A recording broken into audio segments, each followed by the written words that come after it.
Hay ciertos errores que las personas cometen todo el tiempo durante sus entrevistas de asilo y quiero que los conozcas para que no te nieguen por ellos. Esos no son solo pequeños errores, son las trampas comunes que llevan a las negaciones, incluso para personas con historias convincentes y temores legítimos. Hoy voy a compartir contigo 5 errores comunes en la entrevista de asilo que vi todo el tiempo cuando yo era oficial de asilo y te voy a decir el secreto para evitarlos. Y estamos comenzando ahora mismo.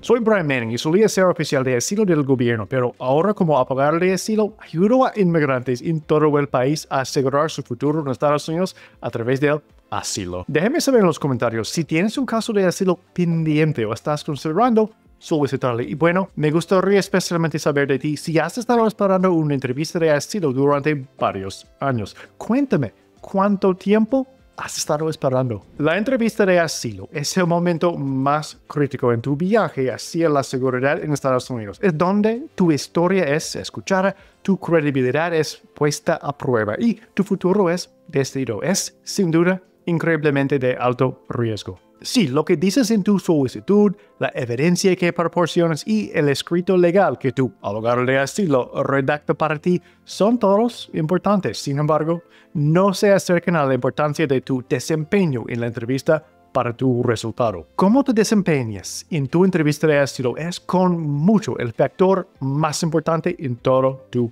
caso. Y es, desafortunadamente, mucho más fácil de arruinar de lo que podrías pensar. Después de realizar miles de entrevistas de asilo como oficial de inmigración para el gobierno de Estados Unidos, fui testigo de innumerables casos sólidos, casos que deberían haber sido aprobados, que fueron denegados. Y casi siempre se debió a algunos errores críticos, pero completamente prevenibles que los solicitantes cometieron durante su entrevista. Aquí tienes 5 errores comunes en la entrevista de asilo que vi como oficial de inmigración. Error número 1. Testimonio inconsistente. Cuando yo era oficial de asilo, mi capacitación era clara: buscar conflictos dentro del testimonio de un solicitante en su entrevista. Además, comparar sus respuestas de la entrevista con sus materiales escritos, la solicitud y la evidencia, para buscar cosas que no coincidieran. Cada detalle es examinado minuciosamente. Podrías pensar que una pequeña diferencia, una fecha ligeramente distinta, un cambio menor en la secuencia de los eventos,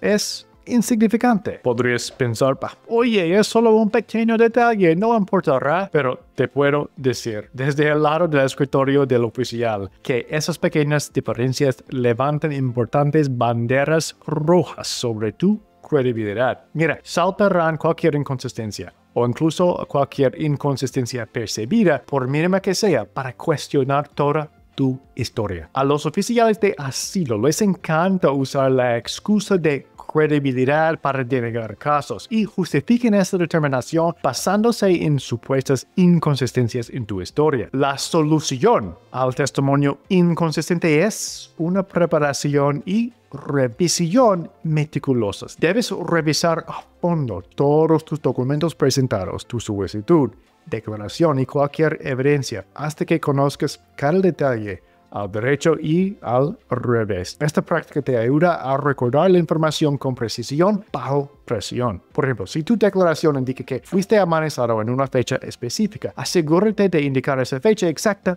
en tu entrevista. Si no estás seguro de un detalle preciso como una fecha o un número, siempre es mejor indicar que estás estimando o que no recuerdas el detalle exacto, en lugar de dar una respuesta firme que podría ser contradicha más tarde. Esta honestidad protege tu credibilidad. Y para estar seguro, necesitas practicar contar tu historia antes de la entrevista real. Esto ayuda a asegurar que puedes recordar esos detalles cuando más importa. Muy bien, error número 2 en la entrevista de asilo: sentirse abrumado por preguntas rápidas. Como oficiales teníamos que seguir protocolos de interrogatorio específicos. Esto a menudo significaba cambiar de tema rápidamente, saltar de un evento dramático a otro o incluso interrumpir a los solicitantes a mitad de frase. Vi a muchísimas personas paralizarse, se confundían, perdían el hilo de sus pensamientos o simplemente se bloqueaban bajo la presión. Es una táctica diseñada para ver cómo reaccionas bajo estrés. Escucha, podrías pensar que puedes simplemente superarlo, pero la realidad de una entrevista de preguntas rápidas y las interrupciones constantes, de modo de quizás no puedes decir más de una oración a la vez, puede ser abrumadora si no estás preparado. Realmente puedes sacarte de tu juego, afectando negativamente tu desempeño. La solución a esto son las entrevistas simuladas. No hacemos las cosas bien la primera vez. Necesitamos practicar. Por eso, una entrevista simulada es tan vital. Bueno, practicar en condiciones realistas con un abogado de asilo haciendo las preguntas difíciles y sometiéndote a una experiencia cuidadosamente diseñada para igualar lo que soportarás en la entrevista real, te ayuda a desarrollar resiliencia. Esta preparación te permite mantener la compostura y la claridad, incluso cuando las preguntas te lleguen rápida o inesperadamente y te siguen interrumpiendo. Por cierto, si quieres maximizar tus posibilidades de éxito en el asilo, asegúrate de presionar el botón de suscripción y la campana de notificación para que no te pierdas los conocimientos que comparto en este canal. Ok, muy bien. Pasemos al error número 3, proporcionar demasiados o muy pocos detalles. Este fue un desafío constante. Algunos solicitantes divagarían nerviosamente durante minutos, relatando cada pensamiento y sentimiento sin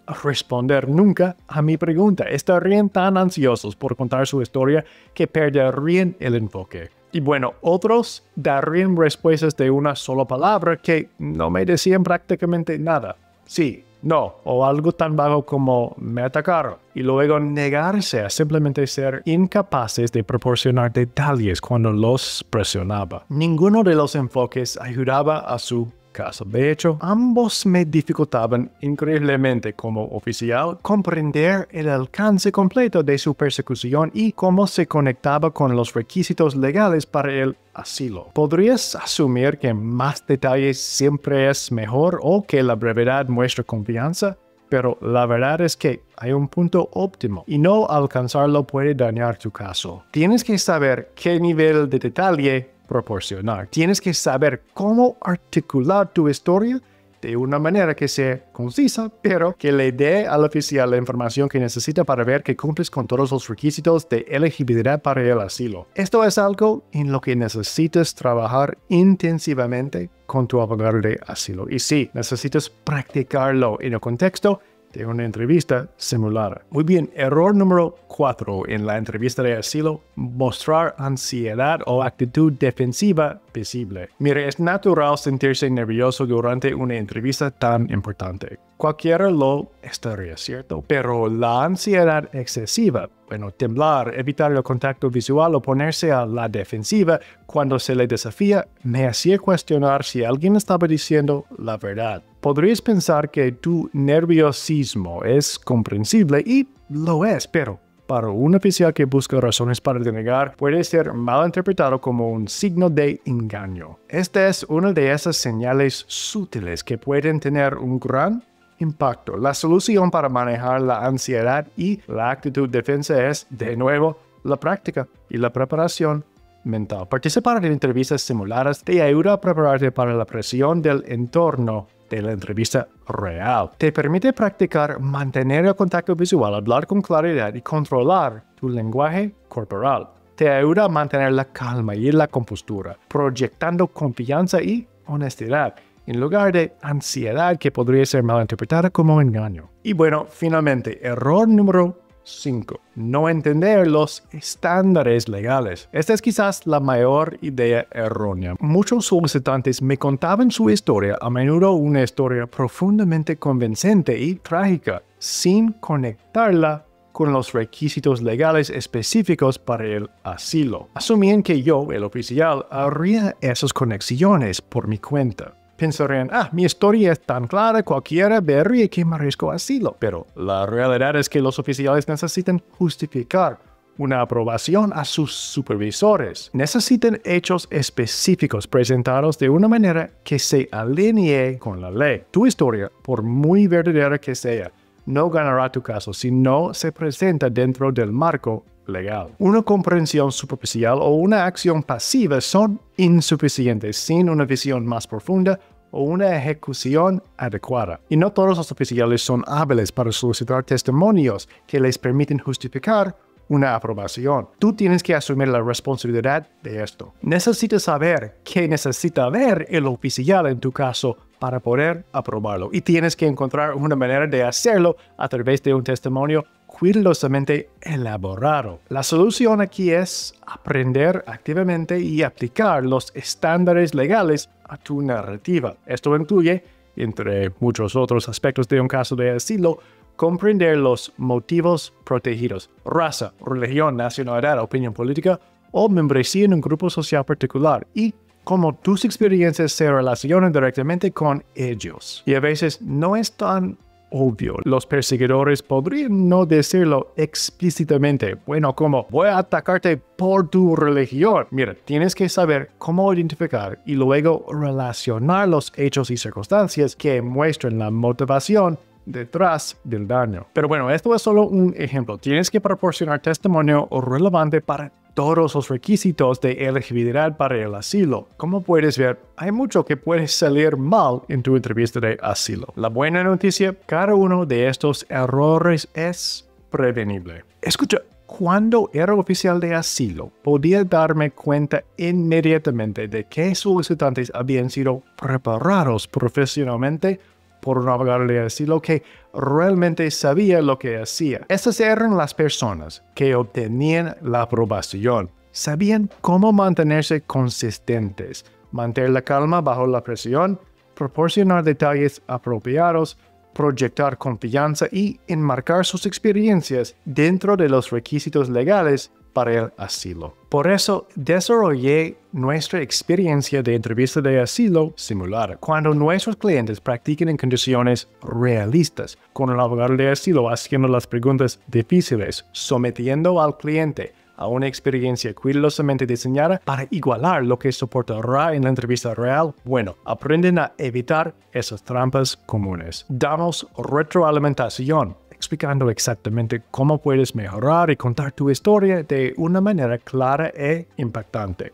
durante una sesión de seguimiento llamada sesión de debrief. Entonces sales de la experiencia de entrevista de asilo simulada con confianza porque realmente has practicado la entrevista y luego has recibido orientación sobre cómo hacerlo aún mejor durante la entrevista real. Practicar contar tu historia e incorporar la retroalimentación de un abogado de asilo hace maravillas para tu capacidad de desempeñarte cuando finalmente llegue el gran día. Bueno, no dejes tu futuro al azar. Las habilidades de entrevista que necesitas se pueden aprender y practicar, maximizando tus posibilidades de éxito en el asilo. Entonces, llámanos hoy para programar una consulta y ver si una entrevista simulada es adecuada para ti. Ese número es 713-909-0401. Y recuerda, ayudamos a personas en todo el país, así que no importa dónde vivas. Llámanos ahora para programar una sesión de estrategia de asilo para que podamos ayudarte a asegurar tu futuro en Estados Unidos a través del asilo. De nuevo, yo soy Brian Manning y es un honor servirte en tu viaje hacia el